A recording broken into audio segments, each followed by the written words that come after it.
Hi folks, just thought I'd jump on really quickly as a couple of my clients have asked me today how they can get better really at just planning for the week ahead in terms of their nutrition. Now obviously nutrition is a big one. We know that you can't out-train a poor diet, that's what everybody says. And nutritionally, we really want to aim for the 80-20 rule. So 80% on plan, whatever that plan is for you, and 20% where you can be a little bit more lenient.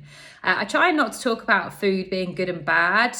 I talk about kind of better choices as opposed to that's a bad thing to eat, or, you know, I shouldn't eat that, or whatever it is, whatever the terminology might be for you. So planning obviously is a big one. So especially if you're part of a family or you're the person who's responsible for cooking for everybody else, it's really important to get ahead of the game. So some of my clients sit down on a Sunday and they'll kind of do a meal plan for the week, so they know exactly what they're going to be doing. I deal with a lot of people who are very busy, so planning ahead is crucial. Sitting down with the family if they're old enough to talk through what they want for the week, but knowing that you've got kind of your shopping list ready, you can go out and get all the stuff that you need, and perhaps meal prepping on a Sunday as well. So just spending a couple of hours cooking off some meals so that you've got stuff ready and prepared for the week. I also am a huge advocate for batch cooking, because I think if you can do the job once and then have stuff in the freezer ready to pull out on a really hectic evening when you're all rushing around, it's really handy that you've got pre-made meals that you've personally cooked. I'm not talking about ready meals.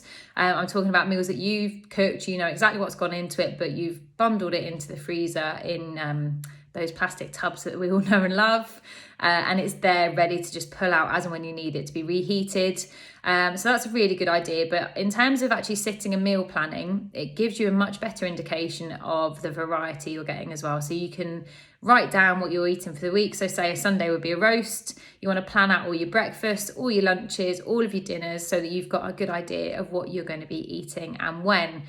This also means that if you've had a really long day at work and you can't be bothered to think about what you want to cook or what you want to eat, and we're the worst at making a decision when we're hungry already, the plan's already there for you. So you've just got to go to the fridge, get the ingredients that you need, and get the meal cooked and done.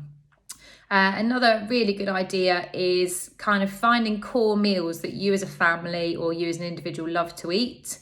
And it kind of comes back around to the batch cooking, but having that stuff prepared, or having kind of 10 core meals that you like and just rotating. In terms of breakfast, I would always say pick something that's quick and easy, especially if you're a quick out the door person in the morning, or you've got lots of things to do or people to get ready of a morning. So you can prepare things the night before, like overnight oats, or perhaps I'll do another video actually on some breakfast ideas if that would be helpful for people. But make sure that it's things that you enjoy eating as well, because the last thing you want to do is be preparing food that you don't enjoy and then just dreading it and then thinking, do you know what, sod it, we'll have a takeaway. Takeaways are not a bad thing. You can have them occasionally. Obviously, that's completely up to you. But try to eliminate the opportunity to just go, sod it, we'll have takeaway again, or we'll go out for dinner again.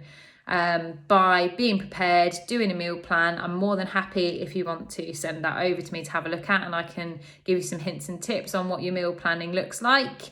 And that's it really. So yeah, just being prepared is the number one thing I'd say with your food. And meal prepping, having some core meals that you all love as a family, and then just rotating them, because it makes life a lot easier for you too. Hope that's helpful, and I will do a video on breakfast ideas, I think.